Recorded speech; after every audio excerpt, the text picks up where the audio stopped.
நல்ல பிரைட்டா இருக்கு வெளியில சூப்பரா வெயில் அடிச்சிட்டு இருக்கு. என்னடா வெயில் அடிக்கிறதெல்லாம் ஒரு அதிசயமா பாக்குறீங்க அப்படின்னு பாக்குறீங்களா? இங்க அதிசயம் தாங்க. ஏன்னா வெயில் அடிக்குது அப்படின்றது வந்து ரொம்ப அபூர்வமான விஷயம் இந்த ஊர்ல. அதுவும் இந்த மாதிரி குளிர் காலத்துல ஆல்ரெடி வின்டர் ஸ்டார்ட் ஆயிருச்சு. இந்த டைம்ல வந்து வெயில் அடிக்குது அப்படின்னா எங்களுக்குலாம் ரொம்ப ஆச்சரியமா தான் இருக்கு. ஸோ அதனால இன்னைக்கு வந்து குவிக்கா உங்களுக்கு ஒரு ரெசிபி செஞ்சு காட்டிட்டு சீக்கிரமா நான் வந்து ஷாப்பிங் போறேன்.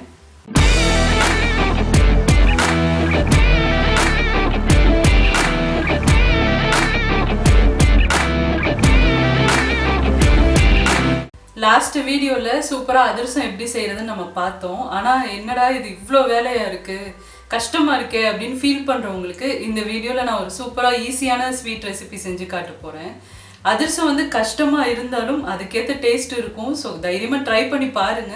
ட்ரை பண்ணீங்க அப்படின்னா ஃபோட்டோஸும் என்னோட ஷேர் பண்ணிக்கோங்க. இன்னைக்கு நம்ம பார்க்க போற ரெசிபி பார்த்தீங்கன்னா சூப்பரா ஒரு பாதுஷா எப்படி பண்றதுன்னு நான் காட்ட போறேன்.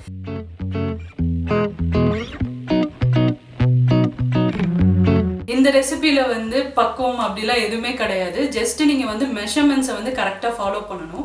இன்னொரு விஷயம் இருக்கு, அதை நம்ம கடைசியா டிஸ்கஸ் பண்ணலாம். இப்போ சூப்பரா சாஃப்டான பாதுஷா எப்படி செய்யறதுன்னு இப்போ பார்க்கலாம். நம்ம இங்கே ஒரு கிண்ணத்தில் 100 கிராம் அளவுக்கு பட்டர் எடுத்து வச்சுருக்கேன். அது லேசாக வெதுப்பாக இருக்கணும்.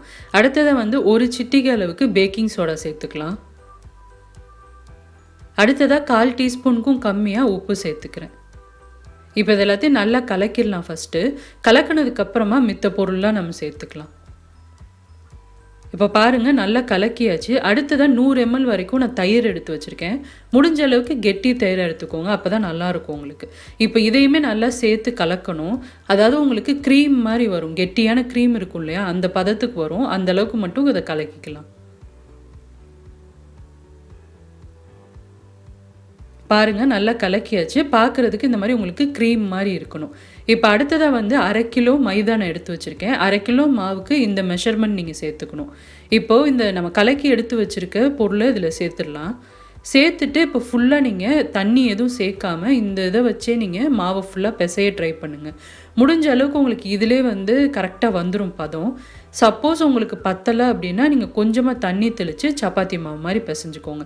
இப்போ பாருங்கள் நான் எடுத்து வச்ச தயிரும் பட்டரையும் சேர்த்து பிசைஞ்சேன். எனக்கு பத்தலை, அதனால் வந்து கொஞ்சமாக தண்ணி தெளித்து சப்பாத்தி மாவு மாதிரி நான் பிசைஞ்சிட்ருக்கேன். ரொம்ப தண்ணி சேர்த்துடக்கூடாது. தண்ணி ஆகிடுச்சு அப்படின்னா உங்களுக்கு பாதுஷா சரியாக வராது. இப்போ பாருங்கள் இந்த மாதிரி உங்களுக்கு சாஃப்டான மாவாக பிசைஞ்சு நல்லா மூடி ஒரு 10 நிமிஷம் ஊற வச்சிடலாம். அந்த டைமில் நம்ம வந்து சர்க்கரை பாகு காய்ச்சிக்கலாம். இப்போ இங்கே ஒரு பாத்திரம் சூடு பண்ணியிருக்கேன். அதில் வந்து 1/2 கிலோ அளவுக்கு சர்க்கரை சேர்க்குறேன்.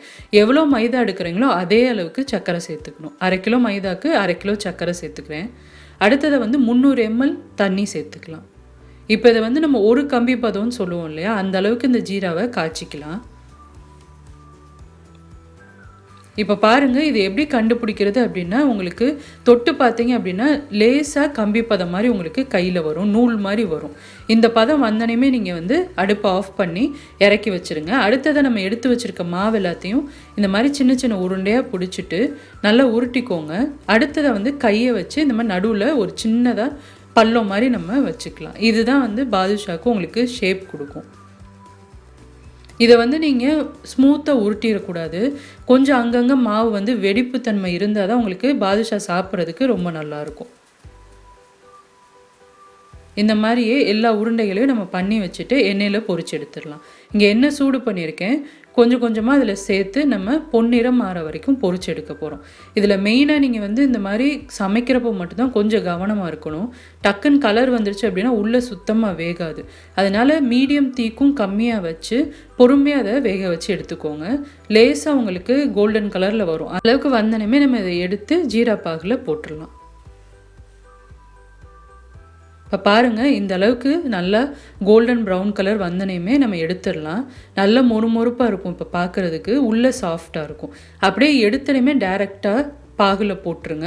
ஆற வச்சு போட்டிங்க அப்படின்னா உங்களுக்கு பாகு அது இழுத்துக்காது. அதனால் எடுத்தனே போட்டுட்டு குலோப் ஜாமுன் மாதிரி இதை ரொம்ப நேரம் ஊற வைக்கக்கூடாது. ஜஸ்ட்டு 1 நிமிஷம் மட்டும் இதில் ஊற வச்சு டக்குன்னு நீங்கள் எடுத்து ஒரு பிளேட்டில் வச்சுருங்க. ஆறுனதுக்கப்புறமா உங்களுக்கு சரியாக வந்துடும். ரொம்ப ஊறிச்சு அப்படின்னா ரொம்ப பயங்கர சாஃப்ட் ஆகிடும். சாப்பிட்றப்போ உங்களுக்கு அப்படியே குலோப் ஜாமுன் மாதிரியே இருக்கும். பாருங்கள் இப்போ கரெக்டாக 1 நிமிஷம் தான் நான் ஊற வச்சுருக்கேன். இப்போ இதை எடுத்து நம்ம தனியாக தட்டில் எடுத்து வச்சிடலாம்.